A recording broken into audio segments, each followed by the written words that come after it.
The afternoon sun filtered through the dust motes of the Connor living room, casting a weary light over the ancient sofa that had anchored the family for decades.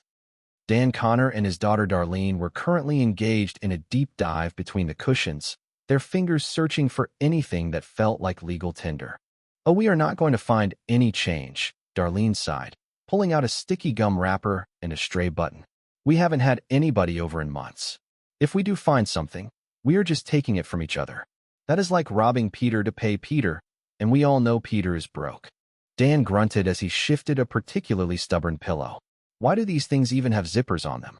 "I guess you were supposed to take the pillow out and wash the cover," Darlene replied, though the concept seemed alien to the history of that particular piece of furniture. "Well, we haven't done it in 32 years, Dan noted, staring at the faded fabric.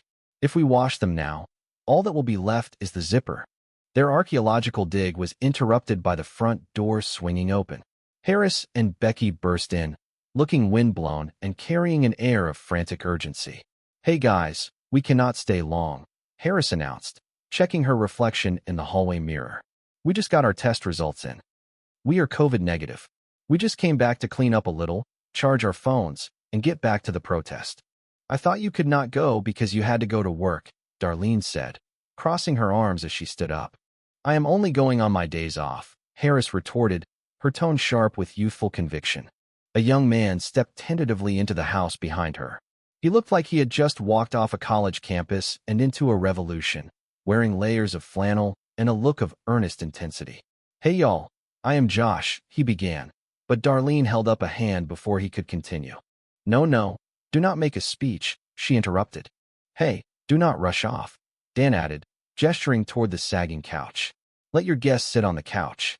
As Harris led Josh toward the kitchen to find a charger, Dan leaned in close to Darlene. "Who is that guy? I think I saw him when I went down there to talk to Harris, but I am not sure what is going on." "Something must be going on," Darlene whispered back, her eyes narrowing. "Because if I am not mistaken, he is the first guy she has brought home, right?" "I am sure it is just a friend," Dan said, though he didn't sound convinced. "You do not bring a boyfriend over here unless it is a ritual sacrifice of some kind." A few minutes later, Becky wandered back into the living room after checking on the baby. "Oh hey, do you know anything about this Josh guy that Harris brought home?" Darlene pounced. "I have seen him on her Instagram," Becky said, shrugging her shoulders. She was spray painting something on a building, and he was holding her cans. "I love you because you do not know what that means," Darlene muttered under her breath. Suddenly, a strange gurgling sound echoed from the hallway. "The sink is backing up," Dan observed, his ears tuned to the house's many ailments. "That means they are taking a shower together." "Oh, I doubt that," Darlene said, though a flicker of panic crossed her face. She has only known him for a couple of days. At their age, a couple of days is all you need to start soaping each other up, Dan countered with a knowing smirk. Mark walked into the room, looking up from his book. "Mark, can you give us a minute?" Darlene asked. "Yeah, good idea," Mark said, turning on his heel without hesitation. "Otherwise, I might figure out what soaping each other up means." "Grow up, Nana. Josh has a boyfriend." Darlene turned back to the adults, her protective instincts flaring. "All right, well, if he is a thing, I need to know way more about him." "No, I know all about the type of Josh," Jackie added as she joined the circle, appearing seemingly out of nowhere. "Lots of hair, lots of lies." "Not necessarily," Becky argued. "I have dated a lot of bald liars. Some of them lied about having hair." "I am just saying there is a right way to do this," Jackie insisted, gesturing wildly. "First, you tell the mom how young she looks. Then you wait until everybody goes to sleep. Then you sneak to the backyard and have sex behind the chicken coop. A little respect, that is all I am asking for here." "She is 18, Darlene said, trying to convince herself more than the others. "It is not the end of the world if Harris has shower sex." "You better hope that is all they are doing up there," Dan warned darkly. "What do you think they are doing that is worse than sex?" Becky asked, genuinely curious. "I am not getting into it with you squares," Dan grumbled. Just then, Josh emerged from the hallway, looking refreshed and remarkably polite. "Hey, I am Darlene, the mother of Harris," Darlene said, extending a hand and putting on her best skeptical mom face. "Oh, you are the mother of Harris? You look so young," Josh said with a polite smile that hit the mark Jackie had mentioned earlier. "Oh, I am not the type that needs that kind of thing, but thanks, Darlene replied, though she preened just a little. Okay if I grab a couple of sodas? Josh asked, gesturing toward the kitchen. Oh sure, Josh. I just put some in the fridge, Darlene said. And you know what? While you are in there, why don't you hang out with the aunts of Harris? They are super curious and fun to talk to. Sure, Josh said, heading back for the kitchen. Darlene followed him in a moment later, leaning against the counter. Sit down a minute, Josh. That was a quick shower. Yeah, Harris wanted to take hers, and I am just grabbing her soda, Josh explained, opening the refrigerator. Separate showers, Jackie whispered loudly from the doorway. Noted, squares. Oh, you may want to fix your water pressure, by the way, Josh added conversationally. It is somewhere in between a trickle and a leak. So what to take from that? Darlene asked, her interrogation voice beginning to peak. That at your house, you have great water pressure? Good to know. So your house with good water pressure. You live there alone with a roommate or maybe a wife? Yeah, I am not married, Josh said, unfazed by the questioning. So you are living with your girlfriend? I am sorry, boyfriend. Darlene pressed. I live with my folks, and it is strictly platonic, Josh replied. Good, Darlene said. So you and Harris camping out at the protest together. Are you together? Or is this one of these everybody is loving everybody deals? And that is not a judgment. She is a freak. Josh laughed softly. You know, we are really not into labels. We are just hanging. I think Harris is great, and she has got this aura of positivity and light around her. Yeah, after a couple of weed gummies, Darlene muttered. That is not a judgment either. She is an alcoholic. Harris really wanted her soda, Josh said, taking the cans and making a quick exit before the questioning got any heavier. As soon as he was gone, the family huddled in the kitchen. What did you guys find out? Becky asked. He is not married, Darlene reported. He and Harris are definitely a thing, although they are not labeling it. And he and his folks have great water pressure at home. Oh my God, they are a thing, Becky gasped. This is it. This is the first real boyfriend of Harris. What are you so worried about? Jackie hoy. Let us see where this goes. We know where this goes, Darlene said grimly. You Connor girls always marry the first guys you bring home. Roseanne did. You did. And so did you. No, that was a little different, Becky argued. We didn't have a lot of options. We were living in a run-down, crowded house, and we were trying desperately to get the hell away from our family. Darlene looked around the kitchen, her mind already working. Okay, we really have to find out about this guy. Down in the basement, Becky was staring at a pile of lumber and some confusing sketches. Ben walked in, looking equally perplexed. Hey, are you going to build something? Yeah, I really need a closet in the basement, Becky said. You know a closet is basically a square, right? Ben asked, squinting at her drawings. Because that looks like an optical illusion of some sort. Clearly I breastfed so long today that the baby sucked out all my brains, Becky sighed. Well hey, I would love a project, Ben offered. Shopping for the groceries of other people is not as fulfilling as it sounds. Would you let me help you build a thing? Oh, that is sweet, Ben. But these are not the hands of a carpenter, Becky said, looking at his palms. These are the baby soft hands of a man who picks out the toilet paper of other people. Oh hey, I grew up in the hardware store of my dad, okay? Ben said, rolling up his sleeves. I can do something simple like a closet. Come on, let us go down to the basement, and we will get the right measurement. Okay, but do not tell my dad, Becky cautioned. The poor guy feels like he has to do everything around here, so I want to surprise him by having it done already. I have always felt bad that he wanted sons, and he had me, Darlene, and DJ. How are we going to keep your dad from seeing it? Ben asked. Does he not go down there once in a while? Oh nah, Becky said with a dismissive wave. His knees are shot. The stairs are like a vertical moat. Later that evening, Harris and Josh were back in the living room with Darlene. I am so sorry, guys. I got caught up at work, Darlene said, looking at Josh. Wow, this looks great, Dad. So, Josh, love your mother? Hate your mother? That is so funny, Josh laughed. The parents of Josh wanted to know the exact same thing about me. Boy, that was a tough moment. Oh, so you met the parents of Josh already? Darlene asked, her eyebrows shooting up in surprise. Oh yeah, Harris said. Just on the phone. Josh was telling me all about their protest plans. Yeah, we are ready to occupy major financial institutions in order to make a point about the uneven distribution of wealth, Josh said with conviction. Interesting, Darlene noted. Because if you start breaking into banks, I think the police will enjoy the opportunity to debate your political beliefs with repeated nightsticks to the head. That is a chance we are willing to take, Josh said firmly. You guys have no idea how bad the income inequality is in this country. I have some idea, Darlene said dryly. Would you like a jelly glass for your generic cola? Look, I understand that you are willing to take a chance with your own head, but now you are talking about the head of my daughter. Well, Mom, that is the only way to get social media coverage, Harris argued. I mean, Josh knows what he is doing. He has gone to a million protests. He is kind of a genius at this stuff. Uh-huh, Darlene said, unimpressed. If they come at us, we are just going to live stream it, Josh added. I have a video of me getting hit with a tear gas canister in Philadelphia. There was blood everywhere. 30,000 views. That is insane, Mom, Harris said. I know you are kind of nervous about this, but do not worry, we know what we are doing. We should probably get going. Going to need this for the tear gas, Josh said, grabbing a carton from the fridge. That is almond milk, Darlene noted. As they left, Darlene turned to Dan. This is bad.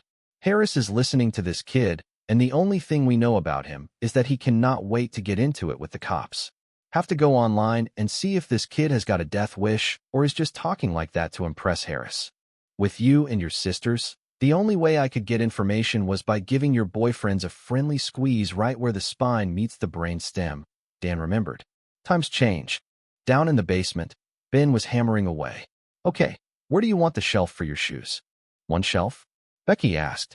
I am not Darlene. Suddenly the basement door creaked open. What the hell is going on here? Dan roared, making his way down the stairs despite his bad knees. He made it across the moat. Ben whispered to Becky. Hey, Dad, Becky said nervously. What is that supposed to be? Dan asked, pointing to the frame Ben had been working on. A closet, Becky explained. It is almost done. All it needs is a coat of paint and a door. I asked Ben to help me. I grew up in a hardware store. Well, if you had grown up in a house and gone to school, you would have known you need masonry anchors, Dan barked. There is cinder block behind that. You cannot just join it together like this. Well, that is one opinion, Ben countered, his pride stung. But the way I was taught, those screws will work. You just got to use the right size drill bit. You know what? You are probably right, Dan said, his voice dripping with sarcasm. I have only got 45 years in the construction business. What do I know about building things in my own house? It looks like you have done a great job. Suddenly, Dan grabbed a crowbar and ripped the frame right off the wall in one swift motion. Oh, what are you doing? Becky cried. That took hours. You are so tired when you get home from work. I thought you would be happy you did not have to do it. Well, I am not happy, Dan shouted. Because now I have to redo it. Nobody does anything in this house without asking me first. Upstairs, Darlene was hunched over the laptop. You know that does not prove anything, she muttered to Mark. You know you can do that to any closet. Josh is full of bull. I cannot even find that Philadelphia blood everywhere thing he was talking about. And by the way, never search for that. Keep looking, Jackie urged. I want to be sure that Harris is safe with him. We checked all the records, Becky said, leaning over the shoulder of Darlene. Every one of his social media accounts. We did not find anything weird. Give it up, Darlene sighed. Oh, you stupid old women, Mark said, sliding into the chair. If you want to know about someone, you do not look at what they post. Everybody lies. You have to look at their parents or at their idiot friends who drunk post. That is where you get the truth. Here is his dad. Mark clicked a few links. Oh, whoa, look. That is his house. It does not look very big, but it is really nice. That is not a house, Darlene said, squinting at the screen. That is a yacht. They have a yacht. Any idea what crawled up the butt of Dad? Becky asked as Dan walked into the room. He just went off on me. Who cares? Darlene said, gesturing to the screen. Look at this yacht. Are we looking at buying one? Dan asked. Because things changed a lot in the past hour. He is not a psychopath, he is rich, Darlene said. Who is rich? Dan Hoy. Josh and his family, Becky explained. Look, his dad is pretty good looking, and his mom has got the first wife written all over her. I bet he is looking to trade up. He is too old for you, Becky, Darlene said. Besides, I would actually kill that woman for him. Let us check out his drunk friends, Mark suggested. They scrolled through more photos. Wow, looks like Josh did not lie about doing a lot of protests, Darlene noted. But he has also been doing a lot of ladies. Yeah, look, Becky pointed. Here is a picture of him blocking bulldozers in the Amazon rainforest with a hot Brazilian girl. And here is another one 3 months ago where he is protesting the Keystone Pipeline with his arm around a girl from the Sioux Nation. Oh my God, this is ridiculous, Darlene groaned. He has a girl for every cause. This guy is just using Harris as his poverty poster girl. And when he is done with this protest, he is going to dump her, and it is going to destroy her. I have to go down there. Oh, poor Harris, Becky whispered. Making a bad choice can ruin your life. Hey, check out if the dad of Josh is an activist too, Becky added to Mark. Yeah, see if he is into rescuing single, broke mothers from their basements and releasing them to run free in sprawling mansions. Back in the basement, Dan was still fuming. Dad, take a break, Darlene said. You cannot build my closet in one day. If I leave this half finished, you and the beard farmer are just going to go back down there and screw things up even worse, Dan grumbled. We were just trying to take something off your plate, Becky said softly. I think you know what happens when somebody tries to take something off my plate, Dan replied. I do not get it, Becky Hoy. Why did you get so angry? Because I do not want Ben doing stuff for me because you think I am too old to do it myself, Dan admitted. I did not say old. I said tired, Becky corrected gently. I know what you meant, Dan said. I do not like seeing you working yourself to death to prove a point instead of being out here. You should be on the couch with Louise, having a beer. Or working on your bike, having a beer. Or having a beer and planning your next beer. Or having a bunch of beers and building a closet to see how it turns out. Oh, beer, Dan sighed, the anger finally beginning to dissipate. Darlene found Harris at the protest site. Harris. Mom, what do you want? Harris snapped, looking exhausted but defiant. Listen, I found some stuff out about Josh on the internet that I think you need to know, Darlene began. You looked him up? That is really creepy, Harris said, turning away. No, it was not me. It was Jackie and Becky with the technical assistance of Mark, Darlene explained. Did you know that Josh is rich? Yes, I know that his parents have money, Harris shrugged. So what? He is more committed than anyone here. Yeah, of course he is, Darlene argued. Because if he gets arrested, then Daddy, accompanied by his new girlfriend, Jackie or Becky, bails him out and wipes his record clean. If you get arrested, you are on your own. What are you talking about? Of course he would help me. I am his girlfriend, Harris insisted. All right, here is the thing, Darlene said, softening her voice. Josh has a different girl for every cause.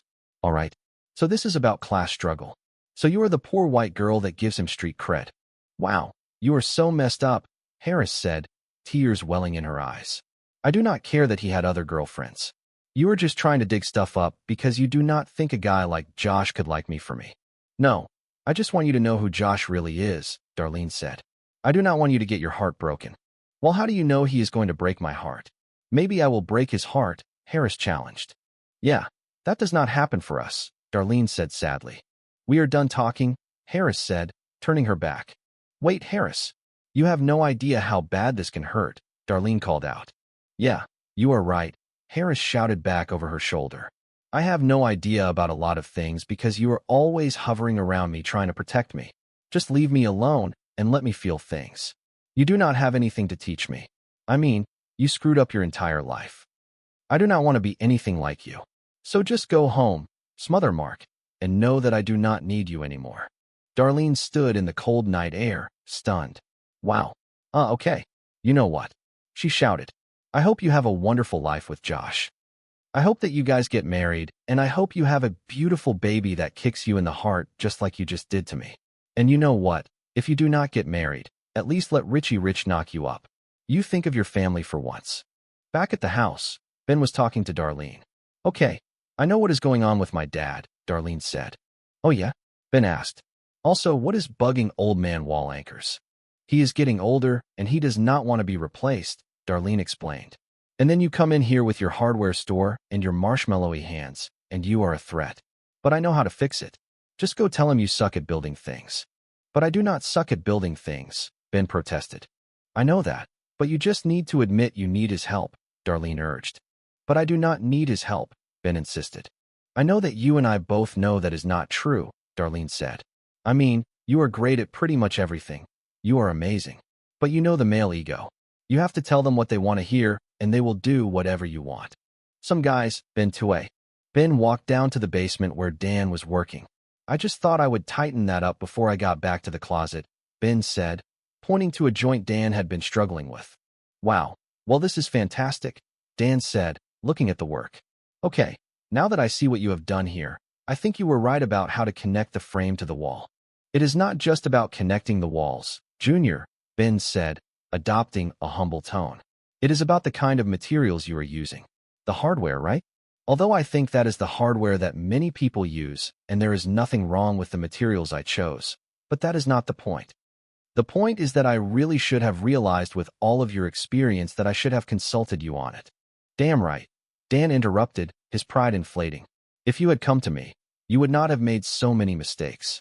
Yeah, well again, I do not know if I would call them mistakes so much as choices, Ben said. But look, I would really like to work with you. You know, maybe even learn at your feet.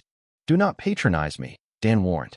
No, I am not an idiot. Come on, Ben said. Look, I am Kong Fai trying to replace you, man. I could not possibly. And you know 100 times more than I ever could. And look, this is your house. So if you want to keep doing everything around here after a hard day of work, then that is your call. You damn right it is, Dan said, his chest puffing out. You know what? Maybe I did overreact. It is just that I have always been the lion at the head of the pride around here. You start doing stuff I am supposed to be doing, suddenly there is a hyena in the pack. Wait, would I not just be the young lion if you were the old lion? Ben Hoy, why do I have to be the hyena? You just are, Dan shrugged. Here is what we are going to do. From now on, I am going to try to let you do most of the work and I will supervise. I will be the old lion, laying out in the sun eating an antelope. Well, that is a way, Ben said. But I was thinking that we could work together, and that way we both win. No, I am going to let you win, Dan said firmly. I am going to go ahead and finish the closet, and I am going to let you do the thing I do not trust anybody else to do. The roof? Ben asked. It is kind of bitter cold, and the roof is slippery. You do not have to say that to make me feel better, Dan said. I have made my peace with this. Ah, see? Grab yourself a ladder, a bucket of sealer, and a rope to tie yourself around the chimney and fix the roof. It is pitch black. You want me to go and do it right now? Ben Hoy. Oh gosh no, Dan laughed. Make yourself a sandwich first. You can take it up there with you. In the kitchen, Darlene was sitting with Becky. How did it go? Was she going to get rid of that guy? Becky asked. Nope, total fail, Darlene sighed. She is going to hand him her heart on a platter and let him eat it with his silver spoon. And she basically told me that she has got no use for me anymore. I am keeping her from living her life, and she wants to feel her feelings. Oh God, I remember that conversation, Dan said as he walked in. We never had that conversation, Darlene noted. No, we had it with Becky, Dan remembered. You never wanted to feel anything,